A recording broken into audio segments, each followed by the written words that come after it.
Warning, the following contains language unsuitable for minors. If you're under the age of 18 and have not heard the word fuck before, well, you have now. Oh yeah, it's the weekend, and you know what that means. It's time for the most entertaining hour of your weekend. It's time for Pixels and Bits on theovershield.com with your hosts, Corey, Andrew, and Tommy. And now, broadcasting from planet Earth, it's time for Pixels and Bits.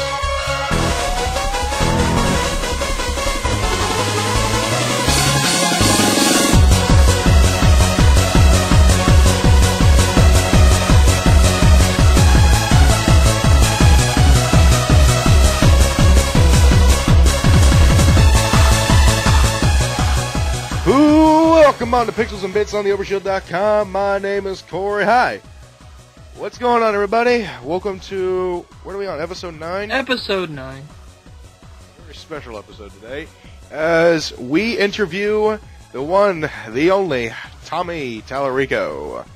I am joined by my co-host, Andrew. Hello, everybody. My name is, like he said, Andrew, a.k.a. Nycro411 on the YouTube. Yes, the YouTube. I know, I sound like an old person. Thanks for the introduction, Corey. Like Facebook? Yeah, the Facebook, the MySpace, the computer thingies. I'm on all of them. I'm on the Apple too. Yep. And our newest co-host, Tommy, from the Pre-Rendered Show, has decided to join in and become our third co-host, our third wheel. Hello, everyone. I am Tommy Portugal, and it feels great to be on the Overshield. I'm excited. This is... So we have now we have evolved from a bike to a tricycle. Yes. Exactly. Alright, so, let's just move right into it. So it's time for the Overshield News Desk. Hit the music!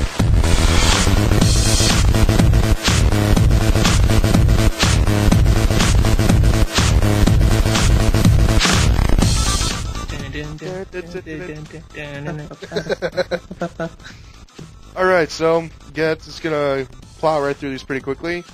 First one really quickly, I assume you guys familiar with Yoshinori Ono? Street Fighter. Yes. Yeah. Yeah, last week he was hospitalized due to an illness. I have heard about this, yes. And now he is temporarily stepping down from his position to focus on recovering. Which he should. Yeah, and we just want to wish Yoshi...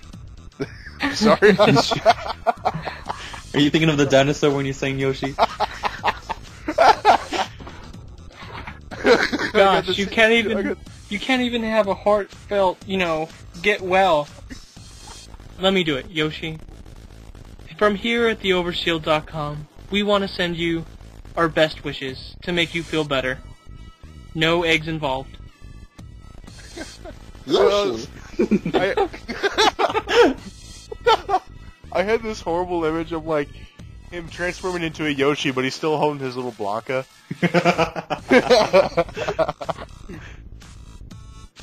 Yeah. Alright, I'm sorry, moving on. Alright, so I have some disturbing news if you use an Xbox. Oh.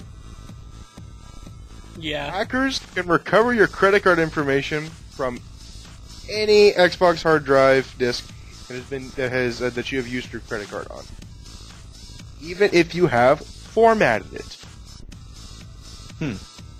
Yeah, that is scary news, but I do not use my credit card at all, so that's why I am unsafe. I do. Oh. So I'm pissing my pants right now. I don't use mine, but the people who I have on my Xbox will be pissed. So yeah, that's something. If you use an Xbox and you got a credit card on it, keep them hackers away, or you'll be screwed. I know this is an extremely stupid question, but how about a bank card, Corey? A bank card? You mean like a debit card? Yeah. Same thing. Yeah. It's a credit card. That's what a debit card is. It's like a credit card, but it's linked to your bank account. At least a debit card. I mean, that would still be terrible, but it wouldn't be as bad as a credit card. But anyway. No, I think it'd be worse. Yeah, you're losing money. Well, yeah, but on a Really? credit card, you You're have a like a month? few $1,000s. So what happens if you're in a bank account, you only have a few $100? Oh no, because like with a credit card, it's like, oh yeah, like these weren't my charges, so like they'll just revoke them. If the debit card, that's even worse because then they're just stealing money right from your account, and you can't get that shit back. That's true. That's true. Going on my Xbox to Oh. delete the information, even though I know it won't work. All right, next story. We got more PS4 rumors. It's codenamed Orbis, and it hates used games. Stupid. Again? I'm so sick of all these rumors about saying, oh, the new systems will not be able to play used games. I'm like, bullshit. They'll be able to. Exactly. No way in hell Sony or Microsoft is gonna make that move. Nobody's gonna like it. No, everybody would hate them for it. It's that simple. It's a stupid move. Oh yeah. The story is quoted, new games to the system will be available one of two ways, either on a Blu-ray disc or as a PSN download. You will buy the disc, it must be locked to a single PlayStation Network account, That's stupid. and after which you can play the game, save the whole thing to your hard disk drive, or peg it as a download in your account history and be free to download it at a later date. Don't think you'll be simply able to buy the disc and stay offline, though. Like many PCs these days, you need to have a PSN account and be online to even get the thing started. That is so stupid. Like, what if Yeah. I buy a game of like Rayman Origins or something and take the disc over to Tommy's house while I can't play it over there? It's a combination of Ubisoft's DRM and Origin. The two worst things ever. Wow. And then, Oh, here's the one thing that makes me, I just noticed a little detail that makes this story just BS right from the get-go. It mentioned PlayStation Network. Oh yeah, it's not PlayStation Network anymore. Exactly. It's a PlayStation. What is it called again? Nowadays? Like, I have no idea. I don't know. I'm tempted to pull up one of our old podcasts, but then I don't have the time to do that. I don't know. Viewers or listeners, whatever. If you remember our story, then yeah, you'll be able to associate what the name differences, I'm guessing. Exactly. It's not called the PlayStation Network anymore. So let's move on to the last story, and this one's got me excited. There's who here is familiar with Mario Kart? yes, I am. I am too, Corey. What's going on? Mario Kart, but with My Little Ponies. What the fuck? Bronies unite. Ah, jeez. Sorry. Go Rainbow Dash. They're seriously making a game called Pony Kart. It'll sell millions. Shit you not. They're making an actual game called Pony Kart. Oh, wow. That'll sell millions, and we know it, sadly. So they're going to actually be on cars driving around. I mean, they're horses. Can we just have, like, races of just the horses? Rainbow. No, they're they're literally in carts. Oh, jeez. They got hooves. That's a good question. How the hell does a horse drive a go-kart? Same way a dinosaur drives a go-kart, I'm guessing. Yeah, but Yoshi has hands. Yeah. That's true. Okay, the same way. Otherwise he wouldn't be able to pick up his eggs and throw them at people. The same way a Goomba picks up a baseball bat. They're magical, okay? Fake powers? you never know it from the Mario games, but Goombas have telekinetic powers. There you go, see? They also have useless fangs. When's the last time you were playing a Mario game and one tried to bite you? let's try. No, I love this. I wonder how the Goombas think. It's just like, guys, there he is. Let's charge at him. Wait, why don't we just bite him? Screw that, charge!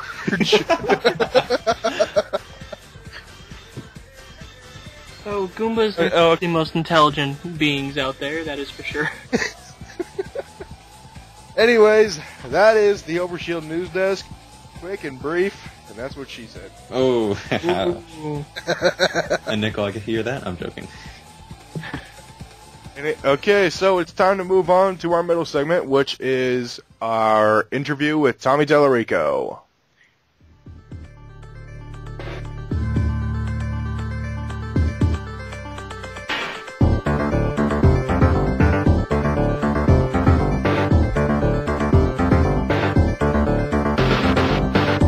Okay, welcome to our middle segment where we are interviewing a very, very special person.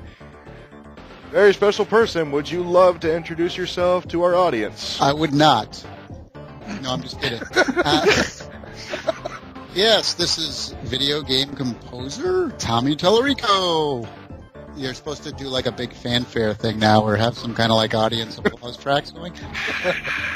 You know, Yeah. you missed it. We'll just post-production that in later. Let me try it again. Let's do it again. Tommy Tallarico. Yay! A little better.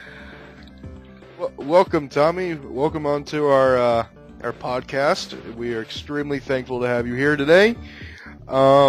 And so today's middle segment is about you, where we would love to ask you some questions. Do you mind? I do mind, but I will, go against the grain and suffer through this. I'm kidding. I'm kidding. So, my first question is how exactly did you get into music composition for the game industry? Well, I've been my two greatest loves growing up were always video games and music, but I never thought to ever put the two together because there was no such thing as a video game composer in the 70s.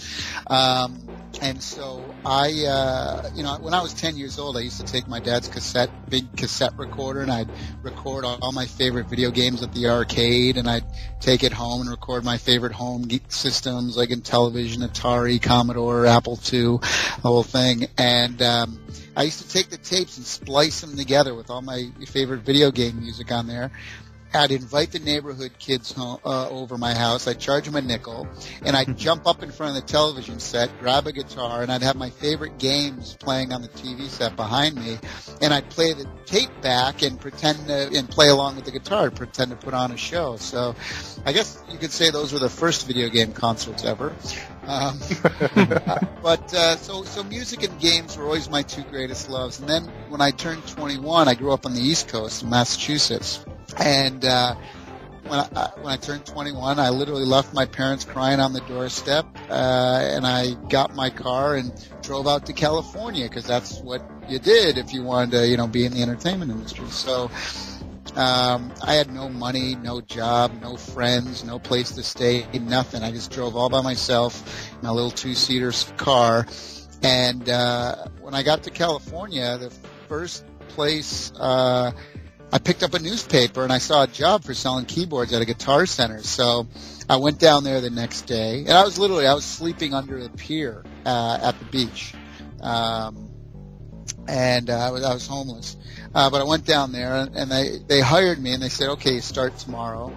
So I went down there the next day. Now, I had brought maybe 2 pairs of pants and 3 T-shirts with me on this trip, and one of the T-shirts I had, because I was so into video games, was a new system that was just coming out called the TurboGrafx 16. And back then, nobody had video game T-shirts. It's not like it is now. Like now, you're freaking, the Hot Topic and Walmart, Target, they all got video game stuff now. But back then, it was kind of rare to have a video game shirt. And especially before the system had even come out. The way I got this shirt is the summer before that, at our state fair, TurboGrafx had set up a booth, and if you waited in line for 7 days or something, you could play this new system, tell them what you thought about it, and they'd give you a T-shirt for your time. So that's how I got that. I actually stood in line for hours. But anyway, so I'm wearing my T-shirt on the first day of work at the Guitar Center. So I've been in California 2 days now. And the very first person who walked in, the first customer I waited on, was a producer for a new video game company that Richard Branson was starting called Virgin Games. And they were starting it right down the street. And he saw my shirt, and he's like, oh, my God, you play video games? I'm like, what do you need to know? I proceeded to download 21 years of information on this poor guy. And they're like, well, want a job? We're hiring people to play video games, and we'll pay you $5 an hour. And I'm like, my God, this California place is all right. So I was in California 3 days, and I was in the video game industry. And then I was hired as a tester, and then every day I would bug the vice president and president of the company to, please hire me to do music. if you ever need music, let me know. I'll do it for free. And if you don't like it, you don't have to use it, you know. And so about 5-6 months later, the first project that they were working on internally that needed music was the original Prince of Persia. Mm-hmm. And so I wrote music, won a bunch of awards, so they figured, okay, we better make you the music guy. So, and that was over 22 years ago. Crazy. That is a crazy story. Yeah. None of it's true, but it sounds great in an interview. No, that is 100% true story. Andrew, I'm sure you have a question you love to ask Tommy, don't you? Oh, I would absolutely love to ask you. Alright, so recently on the site, I did a vault, or a crypt, actually, for a video game that you did the music for. I just wanted... Color the Dinosaur? Yep. You son of a bitch. No. I knew it. Okay, hum me the music to Color Dinosaur. Go ahead. I was just gonna ask, why Color a Dinosaur? Because out of all the games on your list, I've seen, Snoopy, Red Baron, Tony Hawk, Earthworm Jim, and then Color a Dinosaur. All these great games. First of all, I wouldn't put Snoopy, Red Baron up there with Earthworm Jim and Metroid and Tony Hawk, but okay. That one towards the bottom, but okay. I also worked on Aquaman for the Xbox, so be careful there. No, Color Dinosaur, it was one of the first games I had worked on, and it was the first NES game I had worked on. And they literally, at the end of there's a great story on my website, Tallarico.com, about this, but a guy, hey, you know what, we have this title, it's called Color a Dinosaur, and it was literally the worst game I've ever seen. And you know what? We're submitting it tomorrow to Nintendo, but there's no sound. So we need you to make a couple songs and some sound effects. And this was on a system that I had never worked on before. And you have to remember, back then, the technology was so weak and broken that it took people years just to get a sound out of an NES to sound good, let alone never working on it, and here's some broken-ass sound driver. And so I literally worked all night long, all through the night, stayed up the whole night, came up with a couple tunes, couple sound effects, and threw it in the game. So yeah, clearly my finest hour in the video game industry, Sonic, Tony Hawk, Earthworm Jim, Metroid. You got to put all the Madden football. You got to put all those aside. Clearly, Color the Dinosaur is the gold star on my career. I'm thinking of actually putting it into Video Games Live. The full live Dinosaur. We're going to be putting out an album later on this year, a remix album actually. We're going to get all the folks over at OC Remix to do techno and trance remixes of Color a Dinosaur. No, I'm just kidding. It's an awful thing. But it's funny because I can bring it up now and people laugh. I'll tell you a funny story, though, a post story about this, is that I've made fun of Color a Dinosaur now for so long that people actually, like yourself, know what it is because, it's kind of hilarious. And so people sometimes in the meet and greet at Video Games Live, they'll give me a Color a Dinosaur to sign. Like people, if you can find a Color a Dinosaur, so now thousands of people are searching for Color a Dinosaur, and I shit you not, about 2 years ago, somebody bought a Color a Dinosaur in shrink wrap. Shrink wrap Color a Dinosaur, never before opened, on eBay. They paid $800 for it. I have one on my shelf, man. You want to come sign it? You have it on your shelf? Yeah. Oh, you can't bring it. So you actually played the piece of shit? I actually owned a copy as a kid as well. Yeah. I did, or it was given to you, or you found it? It was given to me as a birthday gift when I was 4 years old and I had an NES. And I thought it was cool when I was a kid because it was dinosaurs and shit. I'm surprised you even like video games still after playing that at 4 years old. That's, by the way. Luckily, I had Mario right next to it. But here's the other funny thing is, about 2 or 3 years ago, somebody was at a swap meet, like a tag sale, in Orange County, where I now live and where Virgin Games was, and somebody found the original cartridge that I used to create the music of Colored Dinosaur. They found my original sound driver. It was the thing that the guy handed me to say, okay, you have 24 hours to create this. And it was like, because back in the old days, you'd plug the cartridge in and it had the ROM sticking out of it and everything, and you had to plug it in to get, and you would kind of figure out how to make sound come out of this thing, you know? And somebody found it in a freaking tag sale. I have pictures of it. They even made a YouTube video of it. Go on YouTube and put in Color Dinosaur and cartridge, or I don't know if it's the link's on my website at Tallarico.com. If you go into like the section where I list all the a lot of the games I worked on, you hit Color Dinosaur, the link's right there. But that cartridge sold for I think $2,000.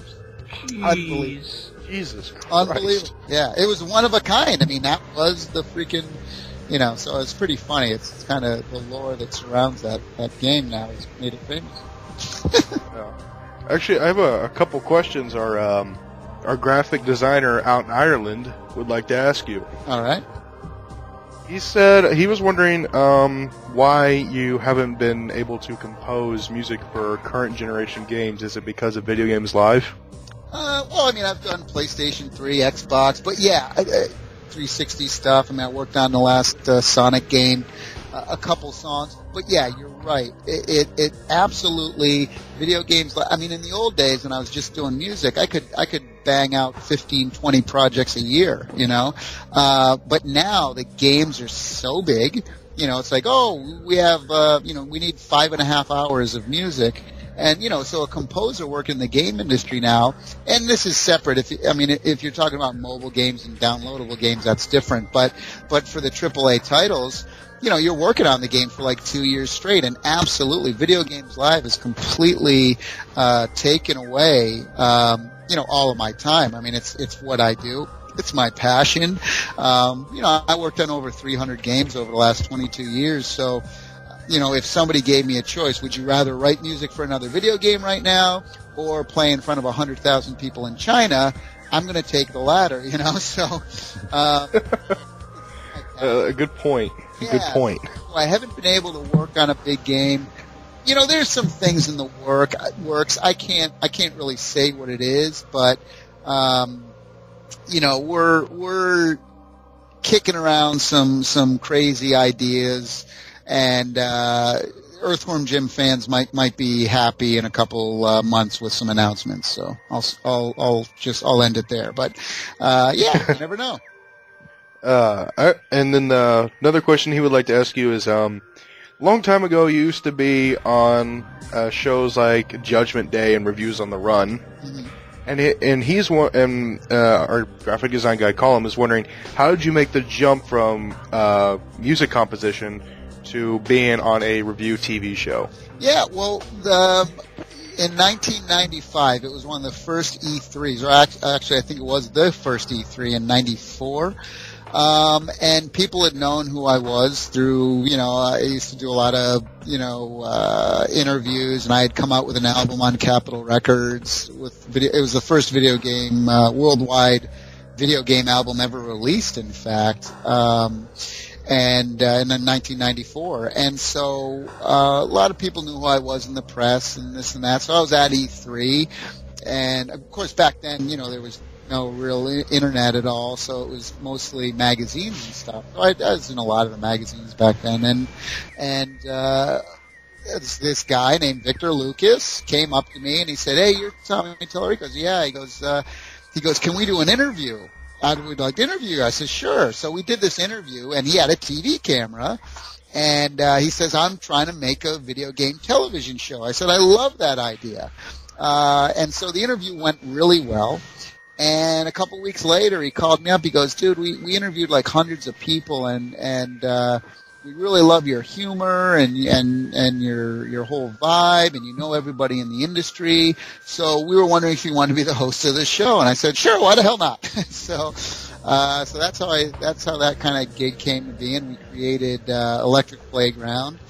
And then the last segment of Electric Playground, like the last 7 to 10 minutes, was always us reviewing games, and we were just, you know, an opinion giver. Like, all I did was, there's professional video game reviewers out there who, go in depth and this and that. I would just get on camera and tell people what I thought about the game, and it was like any two friends would talk about a game. So I never got into the technical this and the technical that, and it was just like, oh my God, this game sucks, or, oh, I freaking love this game, and I think people connected with that. People connected with, two guys, there was no scripts, there was no, a lot of these shows, especially G4, they're so horrible, known for, just whatever, I don't want to go there, but anyway, it is what it is. And so we created these shows, and everybody loved the review section, so we ended up busting that out to its own TV show, doing a second television show, and we started that in 1995. We were on the air in Canada. And then we were on MTV, we were on the Discovery Channel, we were on Fox, syndicated for many years. And then when G4 rolled around, they came to us and they said, hey, do you want to put your two shows on our network? We're doing a whole video game network. So we did that, and for like 3 or 4 years. And then our contract ended, and we were like, man, this it's kind of, the station was kind of getting a bad reputation. Like, yeah, we're out of here. And they, the shows are still going on up in Canada every day. So, that was a story for that. So it was fun. I did that for 12 years. 12 years I was on those shows and helped create them and write them and produce them, and it was good times. See, I have like this fond memory of watching Judgment Day, and you guys were reviewing some baseball game, I remember. The High Heat Baseball 2003. And you gave it a 0. And it doesn't even deserve that. And my partner Victor gave it like a 2. He gave it a 4. I know this exact story, so I'm not. It still pisses me off. Yeah, he gave it like a 4, 4.5, and I went off on him. But yeah, you supposedly walked off set. Well, that we staged that, but yeah, that was good acting, is what that was. Tommy, you have any questions you would like to ask Tommy? No, I mean, just, this is my first podcast, so I'm like, I'm not sure what to ask, or, you're a big person, and it's, great to hear your story. Now you put me on the spot. Right now I have no questions. I'm sorry. Okay, I got an interesting question. How exactly did Video Games Live come about for you?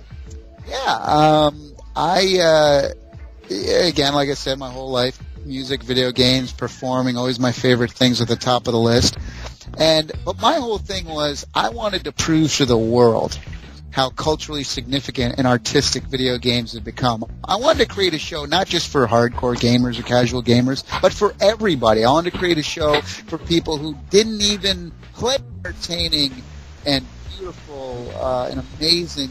Not only the music, but the video game,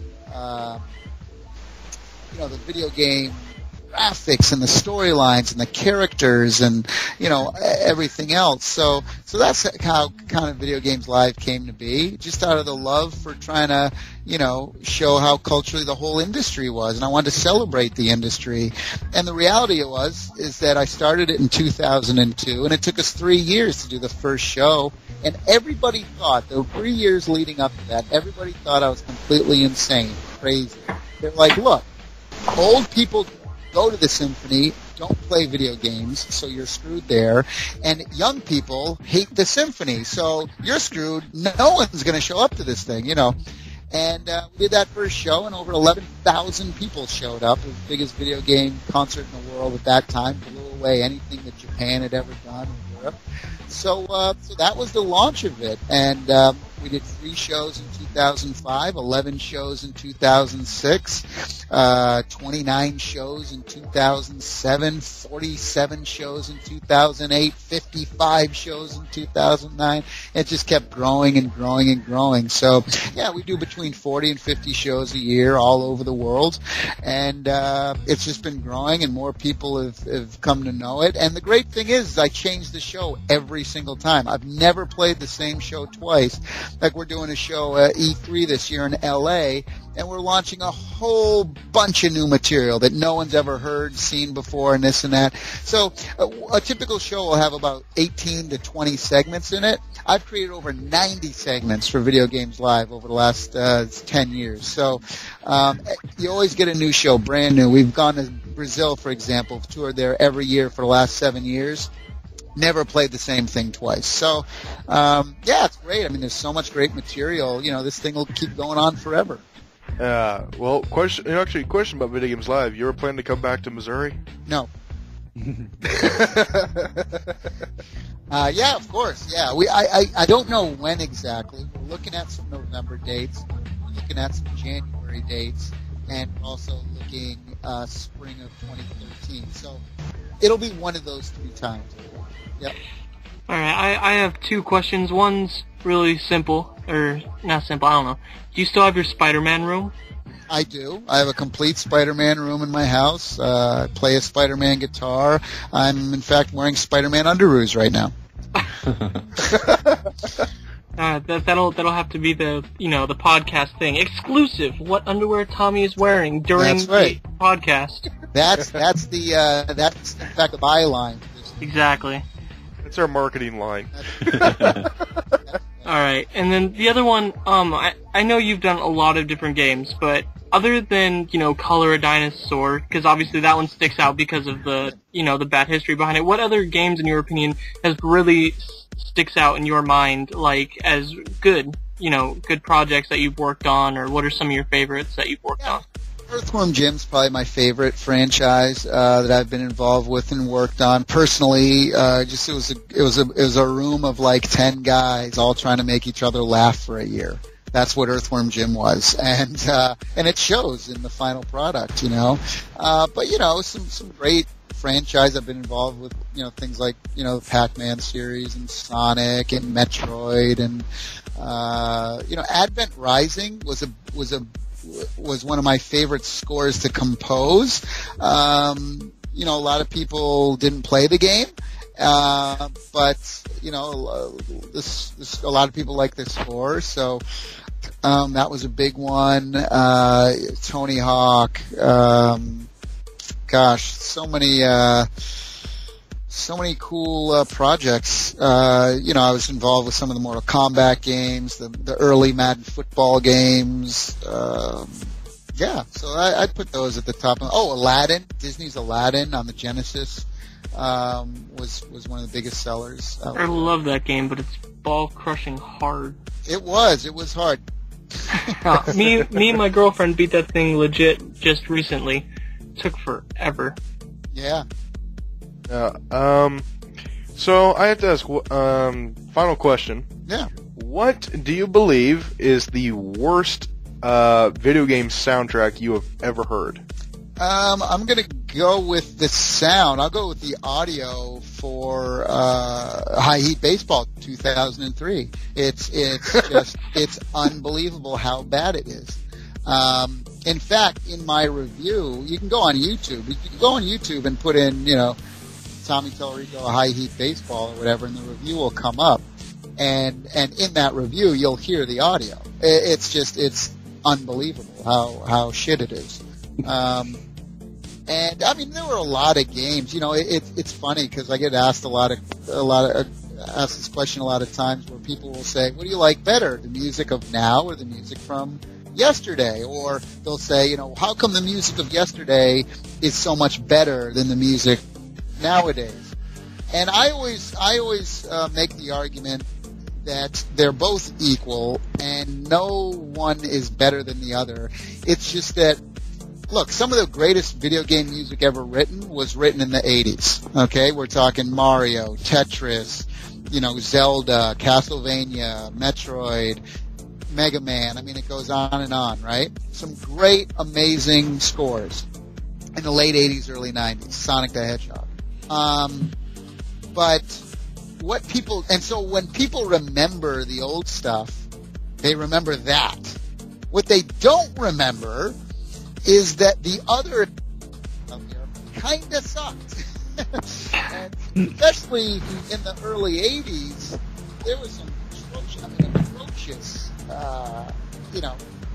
annoying and repetitive things. So we tend to forget those. So, soundtrack, I don't know, because I forget it. I block it out of my mind. I only remember the good stuff. And, these days, you have your Halo, crap, Final Fantasy, Metal Gear Solid, and, things like Uncharted and God of War and Red Dead Redemption. I mean, there's more amazing soundtracks coming out now, than there was, just because there's so many more games now, But I would put them on the same level. I think the music of yesteryear is just as significant and is just as great as any of the other eras. And that being said, some of the greatest music written back then was written back then.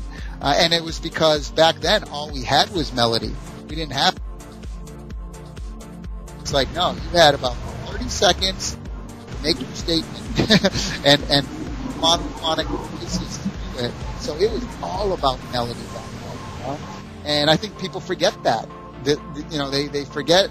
They're more concerned with the production in the live orchestras as opposed to remembering, what makes great music, which is a melody. All right.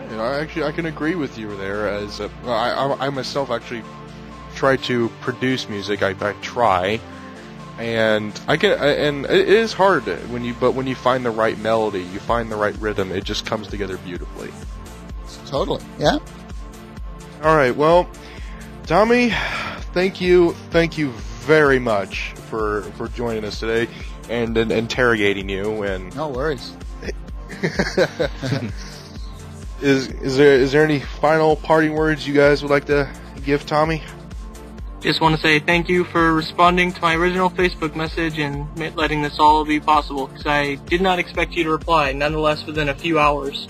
Hey, heck yeah, man. I'll talk to anybody anytime. Just love talking to gamers and stuff. So, rock on. I thank you guys for helping to, promote the show and Video Games Live, and, really appreciate it.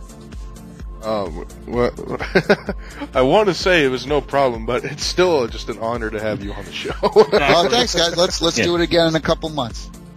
Sounds good. That Keep sounds in contact. good, Tommy. Okay, and I'll have better questions. Yeah.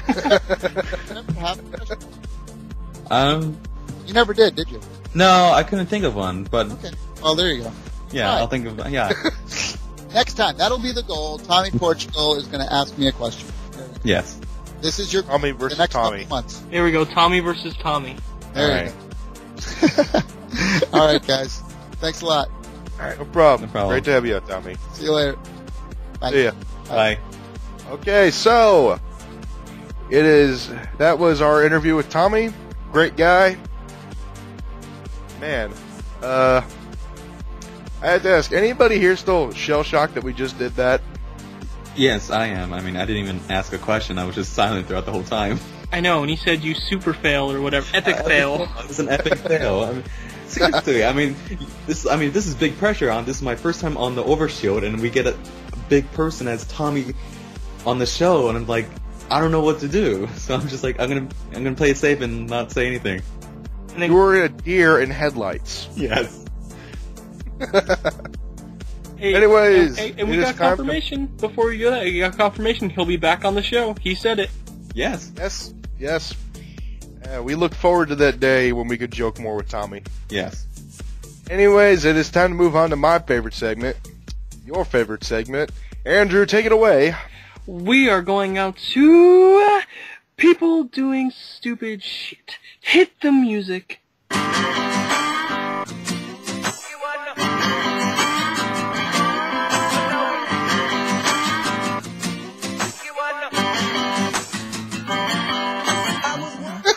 Alright, so we have 2 stories today. Just 2, not 3, 2, because I'm the boss of this segment and you can't tell me what to do unless it's Corey. I'm telling you to make it 5. Well, I am doing 2, and I'll be fired after this podcast.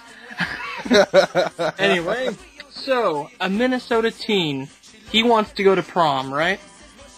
Teen in high school, if you want to go to prom, all the girls said no to him. No. So what does he resort to? Who does he try to bring to prom? His mom. Horse. What'd you say, Corey? Horse. No. Minnesota teen can't bring a porn star to prom. What? What? He tried after Yeah, how'd he get that one? Yeah, seriously. no. After saying no from everybody, that he asked, he asked 600 porn stars on Twitter to prom. Damn, how does he have all these porn stars on Twitter? Because he follows them all. And you know what? One of them said yes. Well, who is she? Her name is Megan Piper. She is 19, and they said yes. And $5 says people who are listening to this are going to Google who Megan Piper is. I'm just doing that right now to see who she is. Don't do it. I'm not going to watch her work. I'm just going to see what she looks like. Make sure you have the safe search on, Tommy. Alright, so his mom was... We at the Overshield do not condone the search results for Megan Piper. Alright, in the beginning, his mom was upset, but eventually accepted it. His school banned Megan Piper from going to prom with him. What? Exactly. They said no. Hell, if I was like the principal, I'd be like, go up to the kid and like, hey, how the hell did you do that? Oh, Stone, whose mother said he has special needs, so the son is a special needs kid, didn't tell her about his porn star date at first. I was a little upset at first, and I feel like I'm on my own kids and know what they're up to, Driven Stone said, but I support him and don't understand what her profession has to do with anything. In a statement released to ABC affiliate, Tartan High School said Piper's attendance would be prohibited under Tartan's standard prom procedures and would be inconsistent with 2 school district policies. Those policies prohibit activity that may lead to disruptions. Piper said she is disappointed the school banned her from being Stone's prom date, especially since she never attended her own high school prom. And what's promised for this message? If it happens, Stone said. I think that's bullcrap that they wouldn't let him go with her. Well, she's very cute, I'll tell you that. Don't you gonna have to be an adult star actress? Yeah, I mean, yeah, of course. But I don't know. I just think that's messed up. Yeah, that is a little messed up. Her profession shouldn't have anything to do with it, because at least in my high school, people brought people older than them all the time. It shouldn't really make a difference. This is a similar story about Sasha Grey reading story to children. Have you heard about that? Yeah, I heard she actually had a movie come out in real theaters. Oh yeah, I've heard about that story. Yeah, I mean, parents are upset because a porn star is, well, I guess a former porn star is reading children's stories to kids. Which, I mean, there's nothing wrong. She's just reading the story. Just because she happened to be a porn star, people are upset about that. Exactly. I don't know. It's just, I agree. It's not. I don't know. It's kind of a line in the middle. So, listeners, the message is, your profession doesn't matter. Respect people. Anyway, moving on to the second story. Alright, McDonald's does a lot of things to a person, correct? It can give you diabetes, it can make you obese, if you eat enough of it. But what is something you think what else does it do? They poke you with a cattle prod. Herd you into the restaurant. What do you think, Tommy?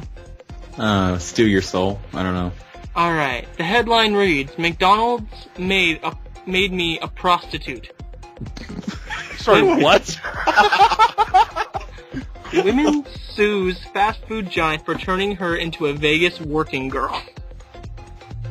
A woman went from fast food fast food to life in the fast lane, and she says it's all McDonald's fault.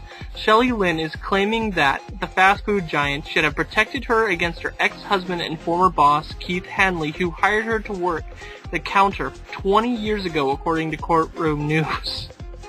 The trouble began in 82 when Hanley hired her on the counter. The two began dating in 85, but things got rocky when she left her job.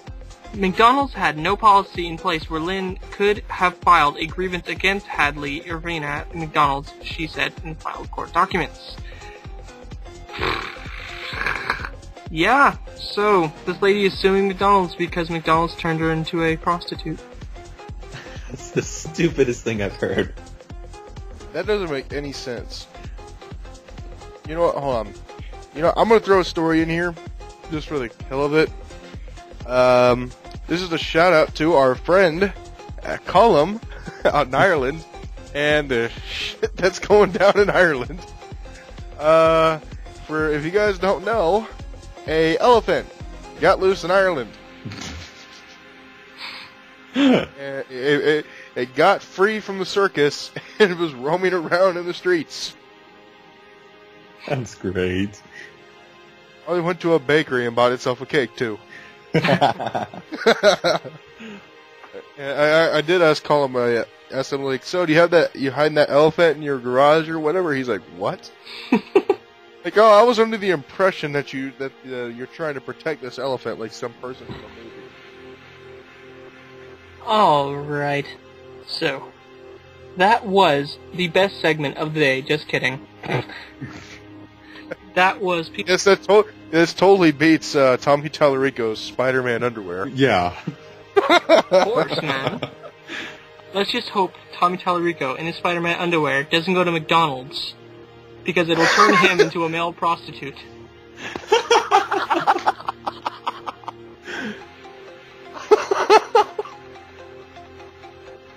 Sorry, Oh, God. couldn't resist. No, that was funny. No, you get a gold star. That's great. Gold.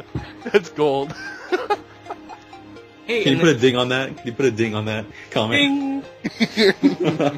You know what? And just because I'm gonna try to connect it even more, he's gonna be in a Spider-Man underwear. He's gonna go to McDonald's, turn to one of these stars, and a lady is gonna ask him to prom on Twitter, and they're gonna ban him from all the high schools. Because he was wearing his Spider-Man outfit while trying to go to the prom. Exactly.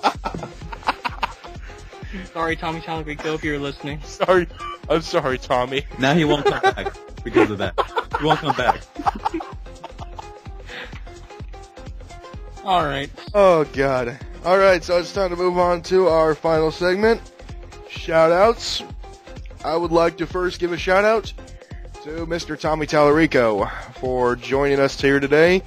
Go check him out. If Video Games Live comes to your town, go see it. It's amazing time. You will have fun, regardless of whether you like video games or music. I guarantee it. Even if you're like the plainest person in the world. Yeah, I don't think you'll like it if you don't like video games or music. Well, then you just like strap the person in the chair and then you force them to like it. Alright, my shout out goes to, whatever her name was, who's not allowed at that school. Oh, Megan Piper. What was it like? Megan Piper. Megan Piper, yeah. I'll be in contact, try to get her on the podcast. Oh, no. That would be great. Alright. She's 19, right? Yes. Yeah, that's fine. Alright. There's my shout out. How about you, Tommy? What's your shout out? What's my shout out? Has to be show related or? No, just whatever you want. Whatever you want, man. Okay. Shout out to my friend Shamim that took me to the mall to help her shop for clothes for her sorority group. Yeah, it was. You know what? How about you give a shout out to the elephant? A shout out to the elephant. You are amazing. You escaped the zoo, enjoyed the real world for a brief moment, and then they caught the elephant. Did they catch the elephant?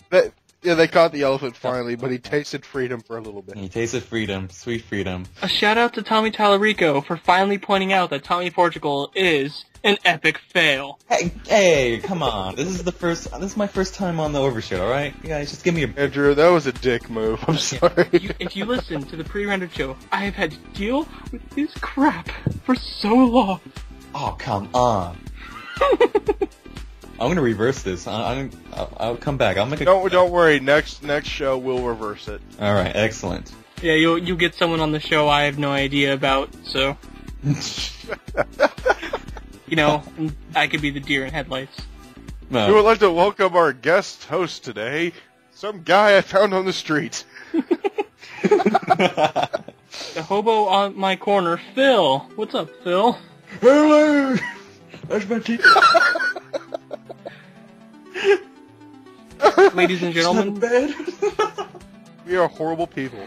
ladies and gentlemen, everything we say is taken out of complete proportion. Mm-hmm. This is supposed to be a complete serious podcast. We would like to thank you for listening. Alright, so, let's just end it. I'm sorry. Okay. Alright, so, that is Pixels and Bits episode 9. We would like to welcome, we would like to thank Tommy Tallarico for joining us, and welcome Tommy Portugal onto the team. I'm honored. Alright, so, that is it, everybody. We will see you later next week. Bye-bye, folks. Later. Goodbye.